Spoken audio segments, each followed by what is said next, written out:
एक असली isekai adventure कितना खतरनाक हो सकता है, इसका अंदाजा इस बात से लगाइए कि बस एक मामूली सा गोब्लिन ही पूरे स्क्वाड को हिलाकर रख देता है। टीम का मैजिशियन तो बस अपनी पोजीशन ही रिवील करता है और अगले ही पल वो लगभग गोब्लिन का कैदी बन जाता है। हालात बेकाबू होते देख सबको पीछे हटना पड़ता है। एक और दिन फ्री में खटने का कोई कमाई नहीं, बस जिंदगी जैसे तैसे घसीटना। इस दुनिया में आए हुए उन्हें काफी वक्त हो चुका है, लेकिन आज तक एक पैसा भी नहीं कमा पाए। हालत ऐसी कि बाहर के भिखारी भी इनसे बेहतर जी रहे हैं। सब्जी रोड से उठाकर लाते हैं और मेन कोर्स उबले पानी में चावल के दाने गिनते हैं। नमक तक अफोर्ड नहीं कर सकते। भूख से मरने से पहले कुछ करना जरूरी था, इसीलिए सभी ने गिल्ड ज्वाइन करने का फैसला किया, शिकार करना सीखने के लिए। और इसके लिए अपनी जेब का आखिरी सिक्का भी दांव पर लगा दिया, क्योंकि यही उनके पास जीने का एकमात्र तरीका बचा था। मुख्य किरदार हार्ल ने चोरों वाले गिल्ड को चुना। किसी तरह कुत्तों वाले सुराग से घुसा तो देखा पूरा एरिया खाली है, लेकिन अगली ही सेकंड एक तगड़ी लड़की आसमान से सीधे उस पर कूदी और सेल्फ डिफेंस मूव से उसे जमीन चटा दी। जब हार्ल ने पूरी ईमानदारी से अपने इरादे बताए,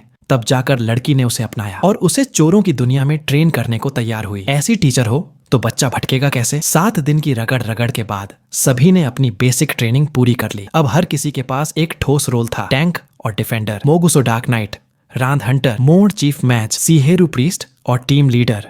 मेनाडो पिछली पिटाई से सबने सबक ले लिया था और अब उन्होंने लोदान गोब्लिन को निशाना बनाया। ट्रेनिंग के बाद पहली असली फाइट। योजना थी कि हार्ल पीछे से स्टेल्थ अटैक करेगा, लेकिन घबराहट में पसीने से तरबतर हो गया और बार बार अपनी डैगर पहुंचने लगा। तभी उसके एक साथी ने बिना इशारा दिए अटैक कर दिया। गोब्लिन को भनक लग गई और वो भाग निकला। मोर ने अपनी तलवार से उसका रास्ता ब्लॉक कर लिया। Spot on move. बाकियों ने चारों ओर से घेरेबंदी कर ली। टैंक ने आगे बढ़कर हमला किया, लेकिन गोब्लिन भी कम नहीं था। जबरदस्त स्पीड से उसने अटैक चकमा दे दिए। रांध ने मौका देखकर एक तेज वार किया, जिससे गोब्लिन घायल हो गया। दर्द में तड़पते हुए वो चिल्लाने लगा, शायद आसपास के मॉन्स्टर्स को बुलाने के लिए। ये नजारा देखकर सभी कांपने लगे। किसी ने पहले खून नहीं देखा था। डर के बावजूद सबने लगातार अटैक करना जारी रखा। संख्या में आगे होते हुए भी वो बस किसी तरह बराबरी पर आ पाए। इसी बीच हार्ल का ध्यान भटका और गोब्लिन ने उसकी तरफ एक डैगर फेंकी, सीधा कंधे के पार। फिर वो उस पर टूट पड़ा और उसकी गर्दन दबाने लगा। मौत की ठंडी आहट महसूस होते ही हार्ल के अंदर कुछ फट पड़ा। उसने पूरी ताकत से डैगर